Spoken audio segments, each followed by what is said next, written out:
Assalamu alaikum wa rahmatullahi wa barakatuh. How are you, students? I hope you all are fine. Welcome to biology class. We will continue our lecture, chapter 7, bioenergetics. I think you have an idea what is bioenergetic, what is energy, and the processes that require energy. आपने सब कुछ यहाँ पे discuss कर लिया है, ठीक है? We have discussed everything. We know very well what is photosynthesis, what is respiration, क्या होता है photosynthesis, respiration किसे कहते हैं, कौन से प्रोसेस में एनर्जी जो है वो प्रोड्यूस हो रही है, किस प्रोसेस में एनर्जी जो है वो कन्वर्ट हो रही है. These all things you know very well. Now we have to do exercises of the book, MCQs and fill in the blanks. I'm giving you 30 seconds. Open your book. Page number 135.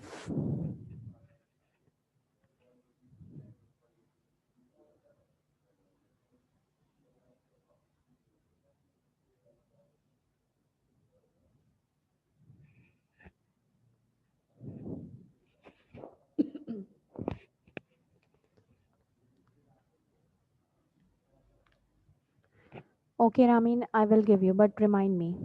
Okay?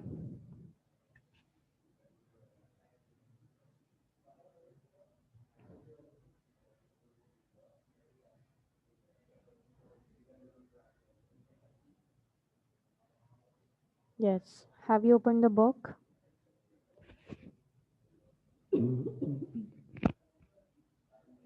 Page number 135. चलिए MCQs वगैरह निकाल लीजिए आप.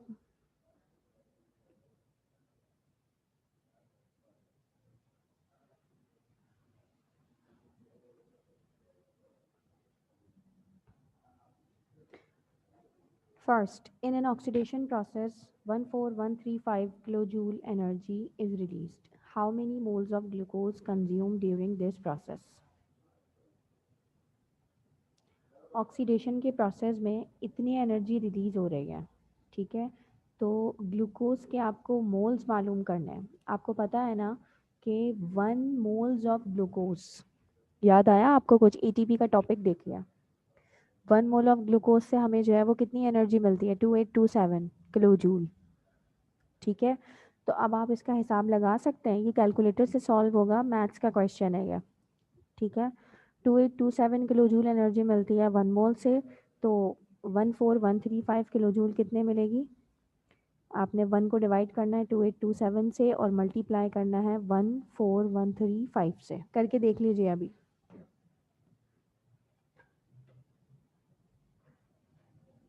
जी करके देख लीजिए इसको.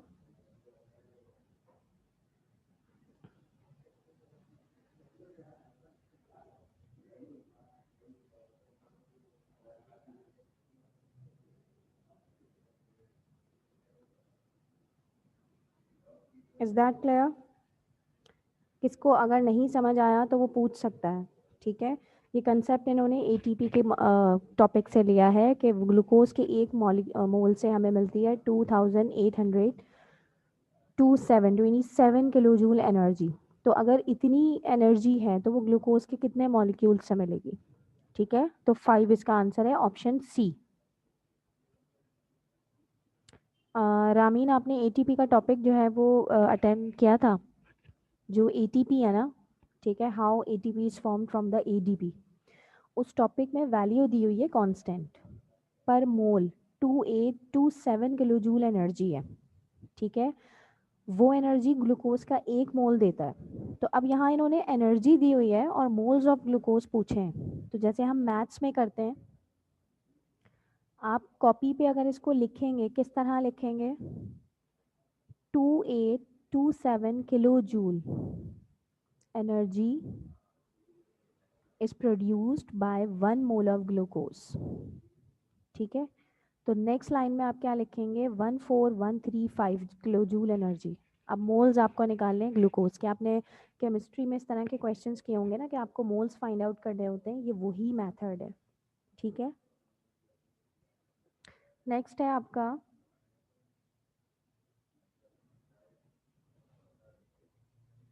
Stage of aerobic respiration takes place at the crusty of mitochondria called aerobic respiration का जो स्टेज है और माइटोकॉन्ड्रिया में होता है वो होता है इलेक्ट्रॉन ट्रांसपोर्ट चेन सिस्टम। ठीक है, एरोबिक रेस्पिरेशन होती है इन द प्रेजेंस ऑफ ऑक्सीजन और एनर्जी का जो ट्रांसफ़र होता है वो इलेक्ट्रॉन ट्रांसपोर्ट चेन सिस्टम के बगैर जो है वो पॉसिबल नहीं है। ठीक है,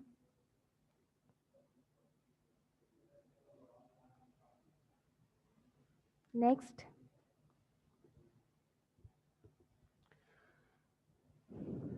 in a process of cellular respiration 180 ATP molecules are produced.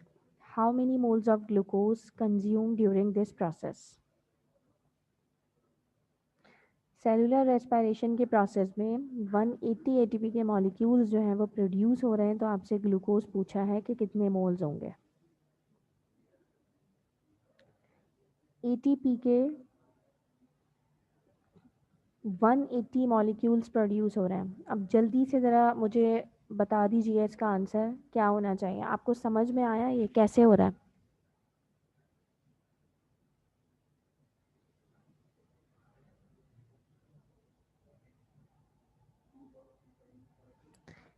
5 moles. ठीक है, ये मैं ना अभी आपको सॉल्व करके दिखा देती हूँ। पहले आप ये बाकी के समझ लें, फिर मैं आपको अगर इस सर को बुला के मैं ज़रा सा टाइपिंग वगैरह करवा के फिर आपको दिखा देती हूँ। ठीक है, मुझे अभी स्क्रीन शेयर एकदम डायरेक्ट नहीं होगी क्योंकि मेरा ये पेज ओपन है आपके पास आंसर्स का। नेक्स्ट पे आइए। Loss of electron and proton is called, जी, इलेक्ट्रॉन का लॉस और प्रोटॉन का लॉस क्या कहलाता है? Loss of electron, the process is known as आपके पास ये प्रोसेस क्या कहलाता है? Oxidation reaction. तो इसका ऑप्शन आना चाहिए A, option A, one only. ठीक है, अगर आपको छोटी छोटी डेफिनेशंस ये याद हैं तो हमारे पास जो है वो इसको समझना या एमसीक्यूज को सॉल्व करना इजी होता है। लॉस ऑफ इलेक्ट्रॉन कहलाता है ऑक्सीडेशन रिएक्शन और गेन ऑफ इलेक्ट्रॉन कहलाता है reduction reaction. Is that clear? Each mole of ATP store energy, energy का एटीपी का हर मोल कितनी एनर्जी स्टोर करता है? यूनिट का ख्याल रखिएगा कि अगर वैल्यू सही है भी तो आपका यूनिट जो है वो सही होना चाहिए। ठीक है, आपका ऑप्शन है ऑप्शन ए 7.3 किलो कैल पर मोल। ये कांस्टेंट वैल्यूज़ हैं सारी जो आप इस चैप्टर में पढ़ चुके हैं। ठीक है, मैं कुछ भी अपने पास से नहीं बता रही हूँ, ये सब कुछ कांस्टेंट है और इस टॉपिक में सब कुछ दिया हुआ है। 6 है आपका fundamental molecule produced during photosynthesis. Photosynthesis में कौन सा मॉलिक्यूल है जो प्रोड्यूस होता है? Option A glucose. फोटोसिंथेसिस एक ऐसा प्रोसेस है ना जिसमें ग्लूकोज की प्रोडक्शन होती है, oxygen as a by product release होती है और कार्बन डाइऑक्साइड और वाटर इसके रिएक्टेंट होता है। ठीक है, तो प्रोडक्शन होती है ग्लूकोज की। Seventh, light dependent reaction takes place in stroma, thylakoid, cristae, cisternae. इन चार ऑप्शंस में से याद रखिएगा आपका जो लाइट डिपेंडेंट रिएक्शन हो रहा है वो होता है थाइलाकॉइड में। ठीक है, थाइलाकॉइड क्या होती हैं? मेम्ब्रेनियस स्ट्रक्चर्स होते हैं जो आपस में जो है वो ज्वाइन होकर ग्रेना फॉर्म करते हैं और ये सब कुछ कहाँ पे होता है? ये सब कुछ जो है वो मौजूद है क्लोरोप्लास्ट के अंदर।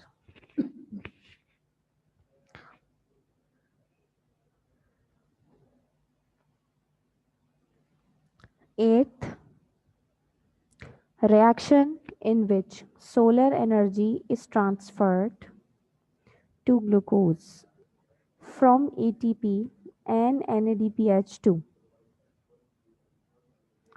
takes place in stroma called dash. ठीक है, अब ज़रा गौर से देखिएगा, आपका फर्स्ट ऑप्शन है लाइट रिएक्शन और आपका थर्ड ऑप्शन है लाइट डिपेंडेंट रिएक्शन। इसका मतलब है ये दोनों एक ही बात है, इन दोनों में कोई फ़र्क नहीं है। अगर आप किसी एक को चूज़ करते हैं तो आपको दूसरे को भी लाजमी लेना पड़ेगा। ठीक है, अब ज़रा गौर से देखिए, reaction in which solar energy is transferred to glucose from ATP and NADPH two. हमने पढ़ा था एटीपी और एनएडीपीएच2 ये दो मॉलिक्यूल्स लाइट डिपेंडेंट रिएक्शन में बनते हैं ताकि वो एनर्जी दे सकें प्रोडक्शन ऑफ ग्लूकोज के लिए इन डार्क रिएक्शन। अगर आपके पास ये कंसेप्ट है, क्योंकि डार्क रिएक्शन में light energy solar energy available नहीं होती है, ठीक है, तो वहाँ पे जो एनर्जी की जो एक फरहमी है, ठीक है, वो कौन मुहैया करेगा? ATP and NADPH two. Is that clear? तो इसका डार्क रिएक्शन आंसर है, तो आप इसका लिखेंगे ऑप्शन बी, 2 ओनली। ऑप्शन है 2 only.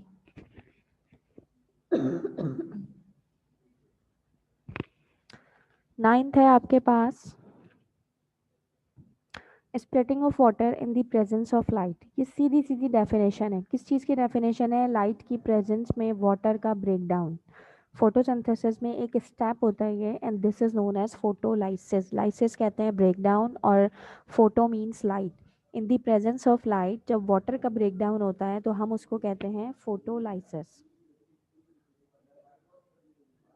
Last one, splitting of glucose यानी ग्लाइकोलाइसिस। हर प्रोसेस देखें, हमेशा याद रखिएगा कि लाइसिस मीन्स ब्रेक डाउन।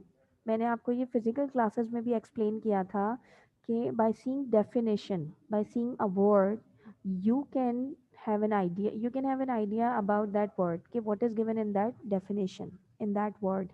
किसी वर्ड में, किसी स्पेलिंग में क्या चीज़ छुपी होती है वो बहुत ईजीली जो है वो आप रिवील कर सकते हो।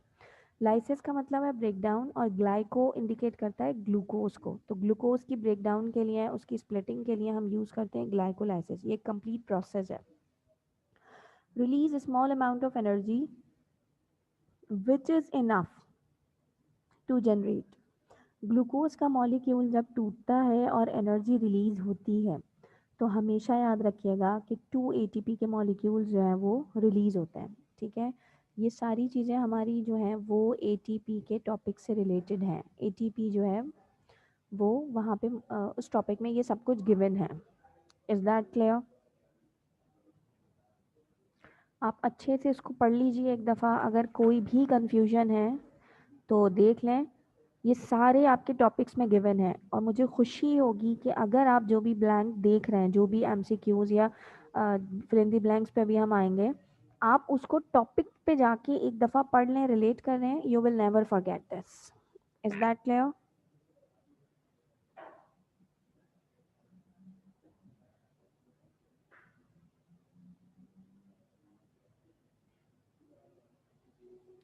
अच्छा जी, अब आप ज़रा ये देखिए page number 136, open your book, page number 136, fill in the blanks are given here.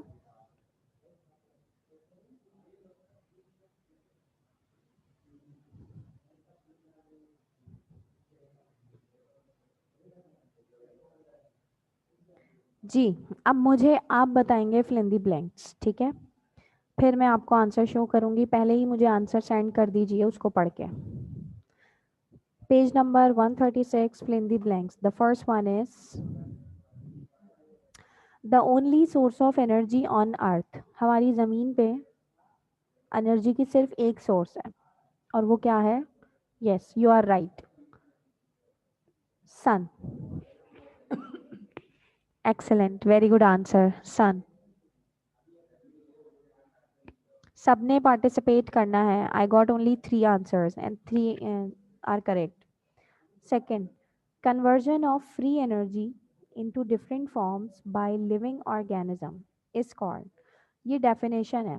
किस चीज़ की डेफिनेशन है? हमने एनर्जी से रिलेटेड क्या पढ़ा था कि कन्वर्जन, उसकी ट्रांसफॉर्मेशन, उसकी जो है वो जो एनर्जी का चेंज होना from one form to another, it all relates with bioenergetics. Your answer is bioenergetics, correct answer.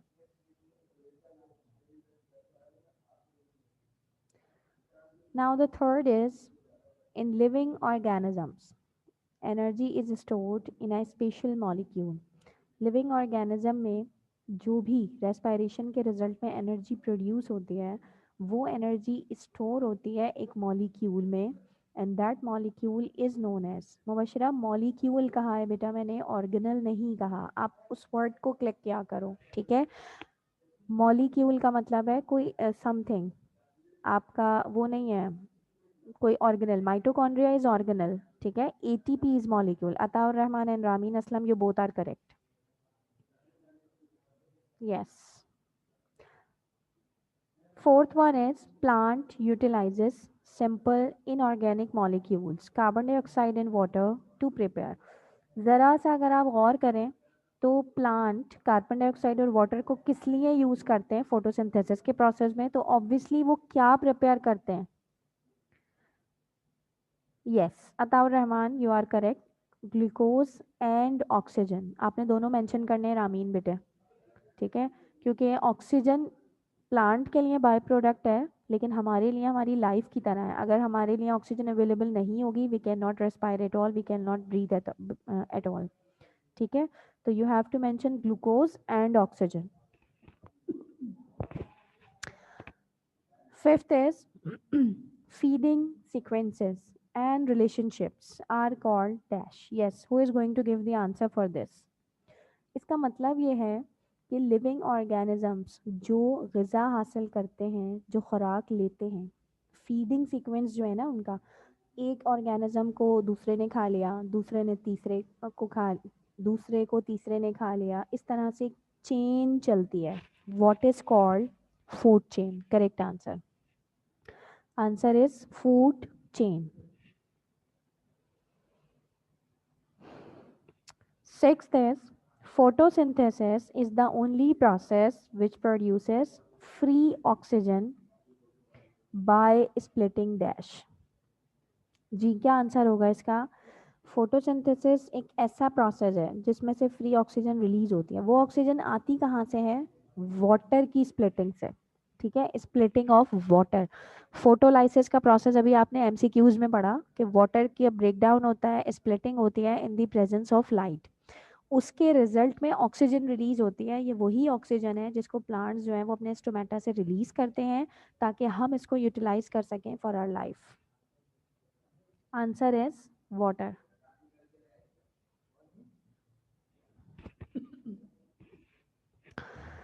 अच्छा जी, उसके बाद हमारे पास है seventh, chloroplast is double membrane bounded organelle have semi fluid protein containing membrane called. Yes, what could be the answer?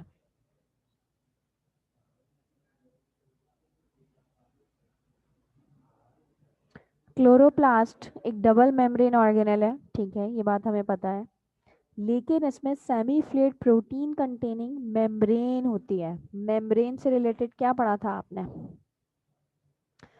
Mubashra बेटा, stroma is not membrane, इस चीज़ का ख्याल रखिएगा। पेज नंबर आई थिंक 74 पे उन्होंने बड़ा क्लियरली डिस्क्राइब किया है कि क्लोरोप्लास्ट एक्चुअल में है क्या, ठीक है। मेम्ब्रेन अगर है तो that is thylakoid.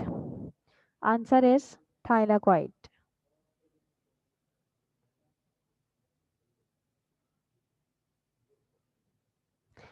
It is in chloroplast different pigments absorb light of different dash. क्या होगा? हमारे पास प्लांट में जो क्लोरोप्लास्ट है उसमें डिफरेंट पिगमेंट्स होते हैं, ठीक है। आप ये मत समझिएगा कि वो सिर्फ क्लोरोप्लास्ट है, उसमें मुख्तलिफ तरह के पिगमेंट्स होते हैं, लेकिन रिफ्लेक्शन ग्रीन लाइट का होता है तो हम ये समझते हैं खाली ग्रीन पिगमेंट है, ठीक है। इसका आंसर है वेवलेंथ। जो भी लाइट आ रही होती है, लेकिन वाइट लाइट भी जो है ना वो 7 कलर से कंपोज होती है, ठीक है। हर कलर की अपनी एक वेवलेंथ होती है, तो डिफरेंट जो पिगमेंट्स होते हैं वो डिफरेंट वेवलेंथ की लाइट जो होती है उसको एब्जॉर्ब करते हैं। Answer is wavelength. यस, मुझे अभी सिर्फ 3 स्टूडेंट्स रिप्लाई कर रहे हैं, Ataur Rahman, Ramin and Mubashra. No one else here to give the answer. Why? The breakdown of food molecules to release energy is called. जी, ये किसकी डेफिनेशन है ये, कि फूड का ब्रेक होना ताकि उसमें से एनर्जी रिलीज हो सके, that is respiration. Correct answer, that is respiration. Each mole of glucose produce maximum energy. हाँ भाई, कितनी एनर्जी मिलेगी?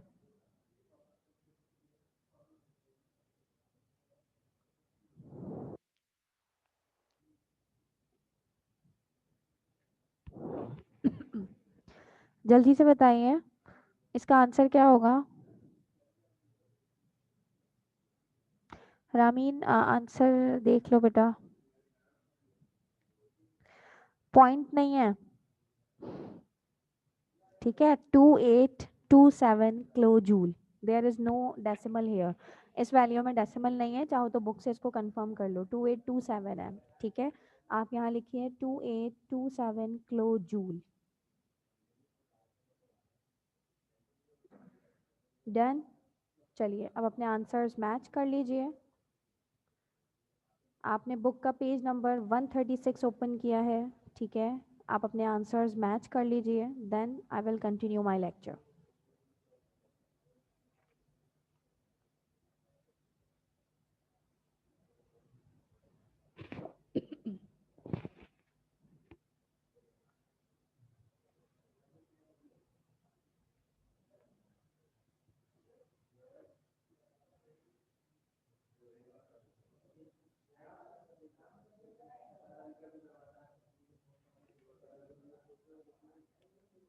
अच्छा जी, रामीन आप मुझसे अब बेटा क्वेश्चंस कर लो। I am going to start chapter number 9।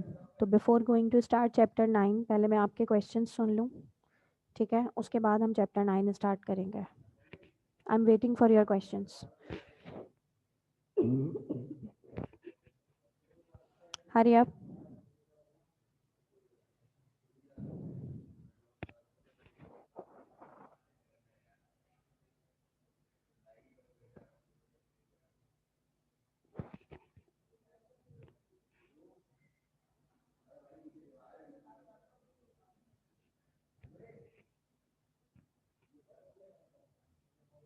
Hurry up.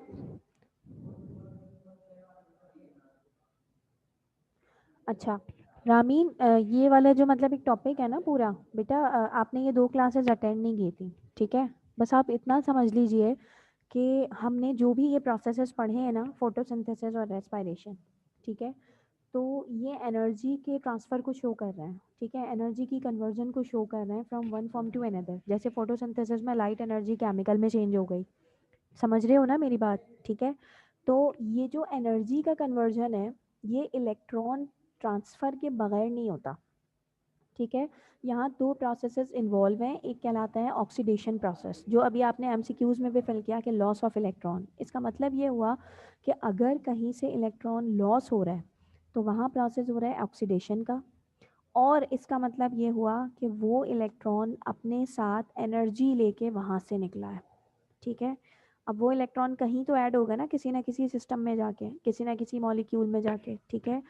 वो इलेक्ट्रॉन जहाँ जा रहा है वहाँ हो रही है प्रोसेस रिडक्शन।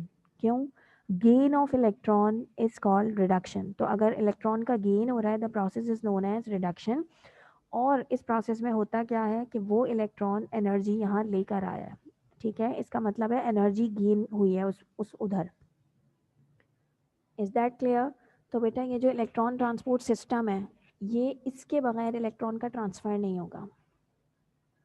यहाँ पे ये प्रोसेसेस जो है ना, इलेक्ट्रॉन ट्रांसपोर्ट पूरा चेन सिस्टम है वो, और ये ऑक्सीडेशन और रिडक्शन, ये वो प्रोसेसेस हैं, ये वो सिस्टम है जिसके बगैर एनर्जी का ट्रांसफ़र पॉसिबल नहीं है। Are you getting?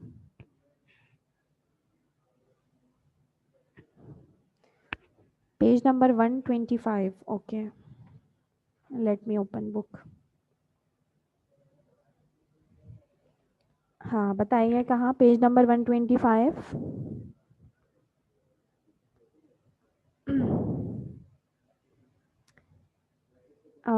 रामीन थोड़ा क्वेश्चन बेटा सही से पूछिए, मुझे समझ नहीं आया आपका. मैंने पेज नंबर 125 ओपन किया हुआ है, अब बताओ कहाँ पे.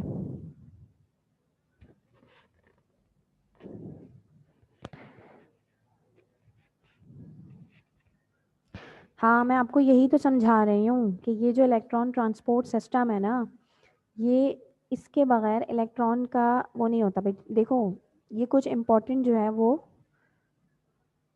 क्या कहना चाहिए कि नेसेसिटीज़ होती हैं जो किसी प्रोसेस को लेके चलती हैं. जैसे अगर फोटोसिंथेसिस का प्रोसेस हो रहा है तो यहाँ पे हमारे पास जैसे फोटोलाइसिस होगा, वाटर का ब्रेक डाउन होगा, फिर ऑक्सीजन रिलीज होगी. ठीक है, यहाँ पे फोटो सिस्टम्स होते हैं. मैंने अभी आपसे कहा कि not only chlorophyll is present but also the other pigments. अभी आपने ही मुझे रिप्लाई किया था ना कि डिफरेंट पिगमेंट्स जो हैं वो डिफरेंट वेवलेंथ की लाइट को एब्जॉर्ब करते हैं. तो फोटो सिस्टम्स यहाँ इन्वॉल्व होते हैं, photo system 1 and photo systems 2. ये हाईली ऑर्गेनाइज्ड असेंबलीज होती हैं जो कि इस पूरे रिएक्शन में टेक पार्ट कर रही होती हैं. ठीक है, यहाँ पे जो भी एनर्जी का ट्रांसफ़र हो रहा होता है, ऑक्सीडेशन रिडक्शन रिएक्शंस होते हैं, वो इलेक्ट्रॉन की वजह से होते हैं, क्योंकि जहाँ से मॉलिक्यूल से इलेक्ट्रॉन रिलीज हो रहा है वहाँ ऑक्सीडेशन हुआ, जहाँ ऐड हुआ वहाँ पे रिडक्शन हुई. और ये रिडॉक्स रिएक्शन जो है ना वो फोटो सिस्टम जो इलेक्ट्रॉन ट्रांसपोर्ट चेन सिस्टम्स होते हैं वो परफॉर्म करवा रहे होते हैं. ठीक है, तो एनर्जी को ट्रांसफ़र करने में इनका जो है वो एक बहुत मेजर रोल प्ले होता है. Is that clear? Your next question.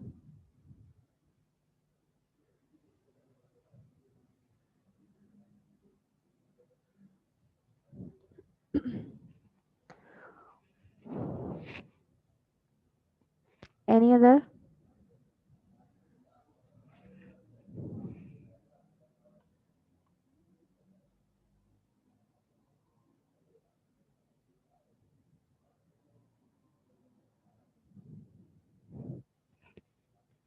Ramin मैं नेक्स्ट स्टार्ट करूं बेटा? आपका अगर कोई और क्वेश्चन है तो मुझे बता दें, वरना फिर मैं चैप्टर 9 स्टार्ट कर रही हूँ. इस पूरे चैप्टर में अभी आपने लर्निंग स्टार्ट करनी है. ठीक है, और वो लर्निंग आपकी जो है वो सबसे पहले you have to learn bioenergetics definition. फिर आप लर्न करेंगे फोटो सिंथेसिस डेफिनेशन, इक्वेशन, उसकी इम्पोर्टेंस. ठीक है. देन अच्छा डिफरेंस ज़रूर कीजिएगा लाइट रिएक्शन और डार्क रिएक्शन का. साथ में आपने रेस्पिरेशन का प्रोसेस लर्न करना है. ब्रीदिंग और रेस्पिरेशन का डिफरेंस ज़रूर कीजिएगा. एरोबिक एंड एनएरोबिक रेस्पिरेशन का डिफरेंस ज़रूर कीजिएगा. टाइप्स ऑफ एनएरोबिक रेस्पिरेशन जो हमने पढ़ा था, अल्कोहलिक एंड एसिडिक फर्मेंटेशन, वो ज़रूर कीजिएगा.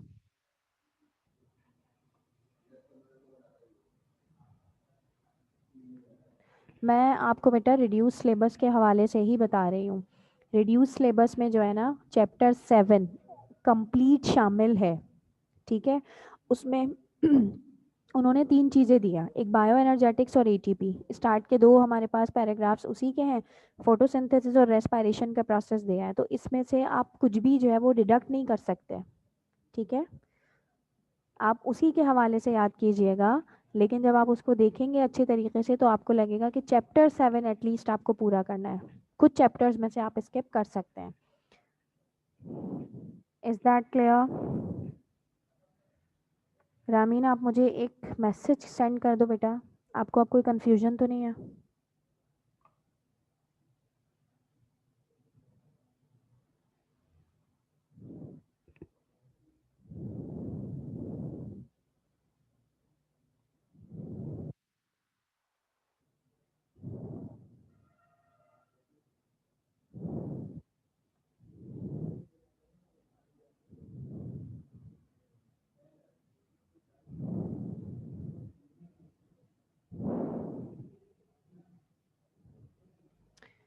Now we are going to start chapter 9 and 7, 8.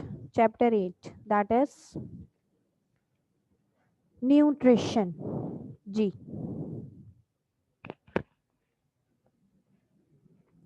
what is nutrition? Do you have any idea about nutrition?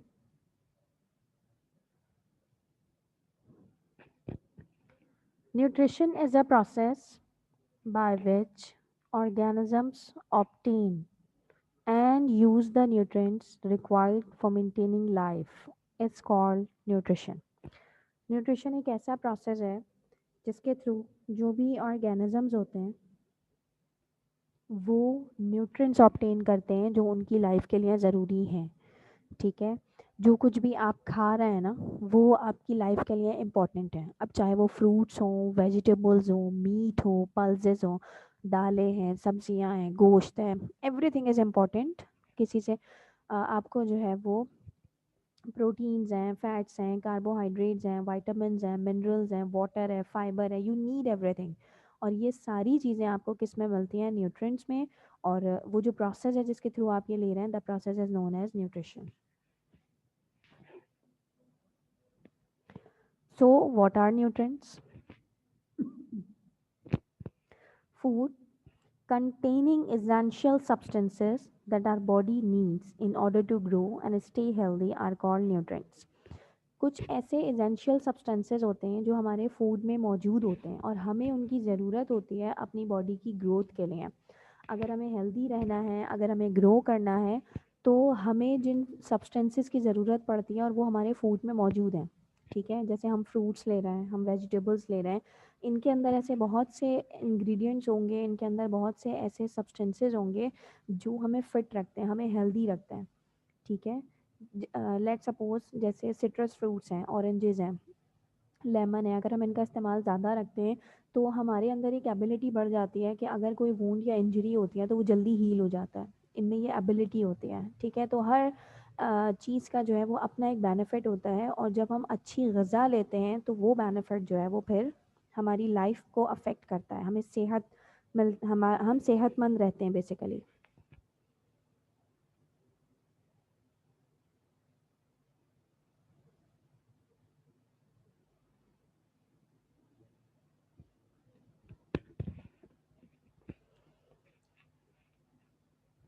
Types of nutrition on the basis of mode of nutrition. Nutrition की basis पर, ठीक है, mode of nutrition की basis पे कितनी types हैं? We have two types on the basis of mode of nutrition. First one is autotrophic nutrition, आप जानते हैं, and the next one is, जी नेक्स्ट कौन सी होगी? Heterotrophic nutrition. Auto means self and troph means nutrition. आपको ये बात मालूम है, so many times you have heard, you have listened about it, एक ऐसी न्यूट्रिशन जिसमें लिविंग ऑर्गेनिज्म अपना फूड खुद प्रिपेयर करते हैं।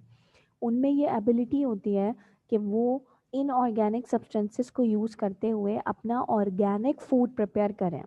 जैसे अभी लास्ट चैप्टर जो अभी हमने ख़त्म किया, दैट वाज बायो एनर्जेटिक्स, उसमें हमने फोटोसिंथेसिस का प्रोसेस पढ़ा। ठीक है, तो उसमें क्या था कि प्लांट्स अपना फूड खुद प्रिपेयर कर रहे हैं, ये ऑटोट्रॉफिक न्यूट्रिशन है। ठीक है, हर वो लिविंग ऑर्गेनिज्म जो खुद अपना फूड प्रिपेयर करें वो ऑटोट्रॉफिक न्यूट्रिशन की कैटेगरी में आते हैं, and it involves photosynthesis and chemosynthesis. Autotrophic nutrition की ये दो टाइप्स हैं जिसमें फोटोसिंथेसिस या कीमोसिंथेसिस आता है। ठीक है, इनऑर्गेनिक सब्सटेंसेस की ऑक्सीडेशन से जो एनर्जी प्रोड्यूस होती है वो हमारे पास आता है कीमोसिंथेसिस में।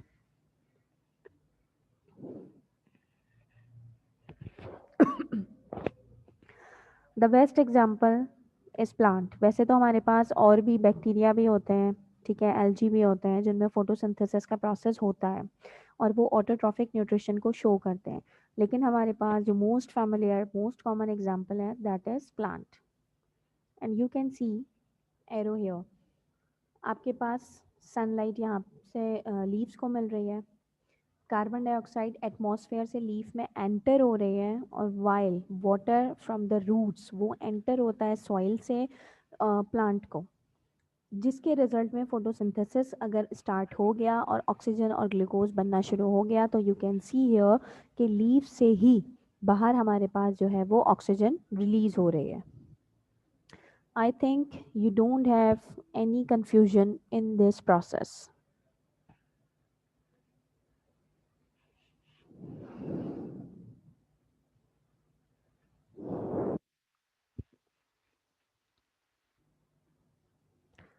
Another mode of nutrition, that is heterotrophic nutrition. It is a type of nutrition in which organisms can't make its food but depends on other organisms for its food, energy and growth. Whenever you talk about the heterotrophic nutrition, just remember yourself. We are the best example of heterotrophic nutrition. We don't have chlorophyll. हर वो organism जिसके पास chlorophyll ना हो, obviously they can not have ability to prepare their food themselves. अगर chlorophyll ही नहीं है तो हाउ इज़ इट पॉसिबल कि हम अपना फूड खुद प्रिपेयर कर सकें.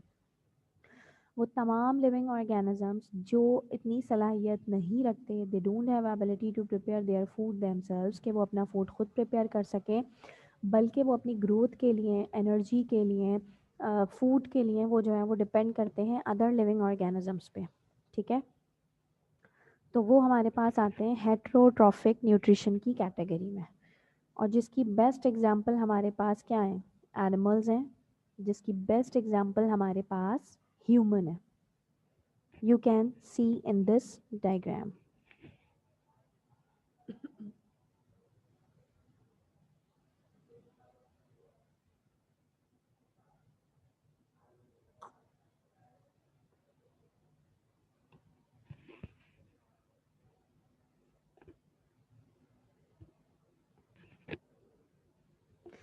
ऑटोट्रॉफिक न्यूट्रिशन, इसकी दो एग्जांपल्स हैं, जैसे फोटोसिंथेसिस एंड कीमोसिंथेसिस. आप देख लीजिए कि what is photosynthesis. You have known about it, you have read about it. Photo means light and synthesis mean formation. एक ऐसा प्रोसेस जिसमें कार्बन डाइऑक्साइड और वाटर रिएक्ट करें इन the presence of sunlight and chlorophyll, और वो form कर दें glucose in oxygen. यहाँ ये बात याद रखिएगा, chlorophyll is not a reactant. Chlorophyll जो है वो लाइट को एब्जॉर्ब करने की सलाहियत रखता है. ठीक है.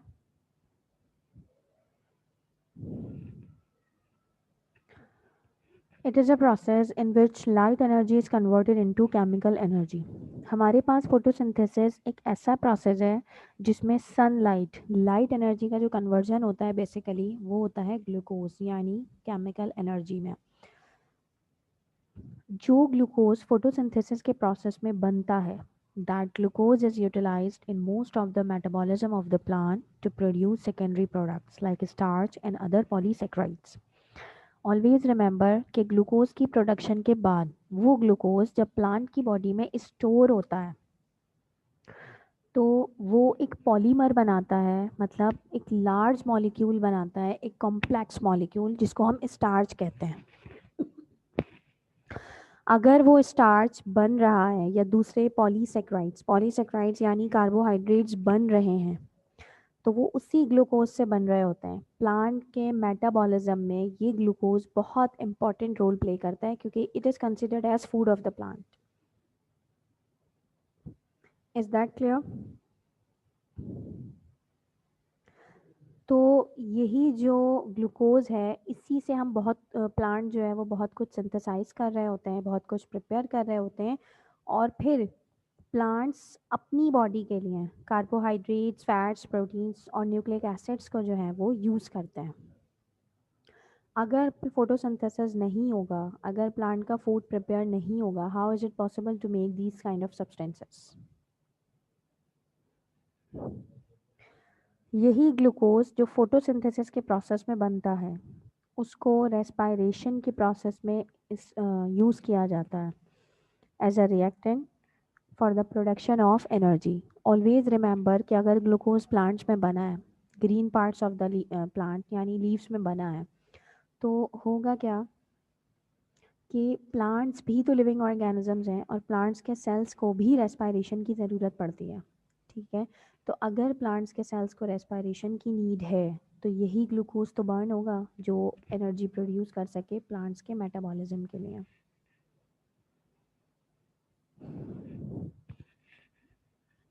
रेस्पिरेशन के प्रोसेस में ही हमारे पास क्या होता है कि ऑक्सीजन प्रोड्यूस्ड होती है एज अ बाय प्रोडक्ट, और आपको ये बात पता है कि अगर ऑक्सीजन प्रोड्यूस हो रही है तो ये रेस्पिरेशन के लिए यूज़ होती है फॉर अदर लिविंग ऑर्गेनिजम्स।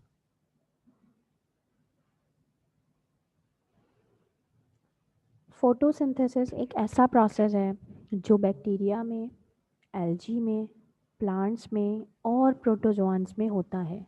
हर वो ऑर्गेनिज्म जिसमें क्लोरोफिल मौजूद हो उसके अंदर फोटोसिंथेसिस का प्रोसेस होता है। Is that clear?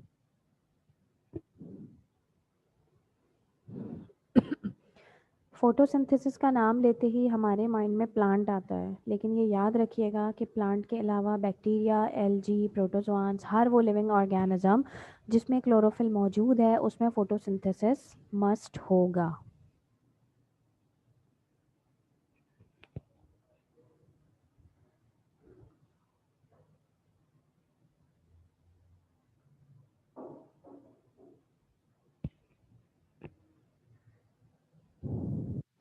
ठीक है,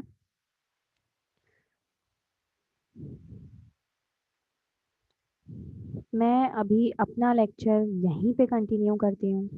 ठीक है, रिपीट कर देती हूँ शुरू से आखिर तक सारी चीज़ों को, आप एक दफ़ा इसको देख लीजिए। चैप्टर 8 हमने स्टार्ट किया है जो कि हमारे पास है न्यूट्रिशन।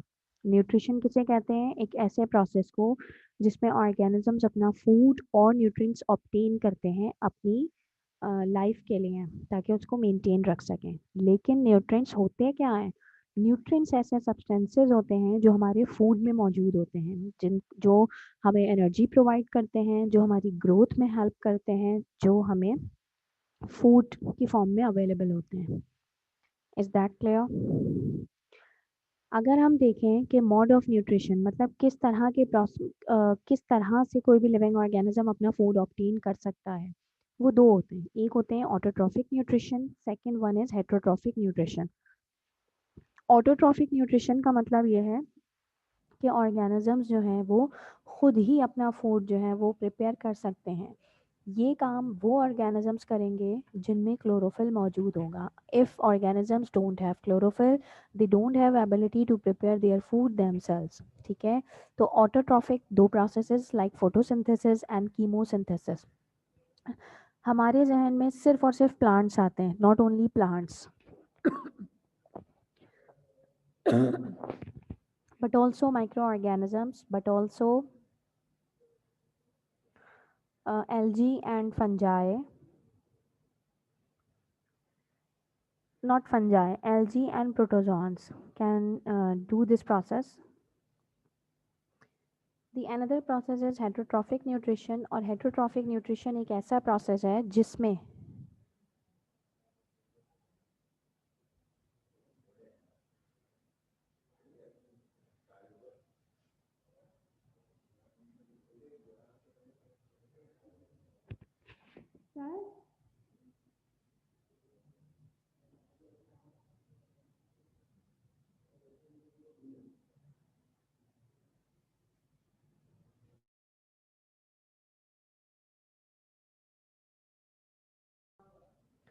हम इस टॉपिक को अभी यहीं पे स्टॉप करते हैं। ठीक है, we are running out of time, लेकिन अभी हम इंशाल्लाह जो है वो इसी टॉपिक को नेक्स्ट क्लास में कंटिन्यू करेंगे। जब तक के लिए आप इसको अच्छे से रीड कर लीजिएगा फ्रॉम बुक। कोई भी प्रॉब्लम हो आप उसको जो है वो मुझसे नेक्स्ट क्लास में पूछ लीजिएगा। ठीक है, स्टूडेंट्स पहले अपनी जो लर्निंग स्टार्ट करेंगे वो करेंगे अकॉर्डिंग टू रिड्यूस सिलेबस। मुझसे बार बार यही क्वेश्चन पूछा जाता है, आप लोग मैसेज बार बार यही सेंड करते हैं कि हम किस तरह से करें और किस चीज़ को फॉलो करें। आप रिड्यूस्ड कोर्स को फॉलो करें। बेटा मैं अगर कुछ टॉपिक्स एक्स्ट्रा पढ़ा रही हूँ तो वो इसलिए पढ़ाती हूँ कि टॉपिक्स जो हैं वो एक दूसरे से लिंक्ड होते हैं। ये कनेक्टेड है। अभी आपके पास जो एक सिचुएशन है उसमें उन्होंने सब्जेक्ट्स इंक्रीज कर दिया ना बोर्ड ने, उसकी वजह से उन्होंने कुछ टॉपिक्स को रिड्यूस किया है, लेकिन इट डजेंट मीन कि वो इम्पोर्टेंट नहीं है। वो सारे टॉपिक्स रिलेट करते हैं, यू मस्ट हैव नॉलेज, लेकिन आप उसको लर्न करना, मेमोराइज करना, उन चीज़ों को स्टार्ट कर दो जो अकॉर्डिंग टू रिड्यूस सिलेबस हैं। Is that clear? Till next class, take care yourself. अस्सलाम वालेकुम वरहमतुल्लाहि वबरकातुह।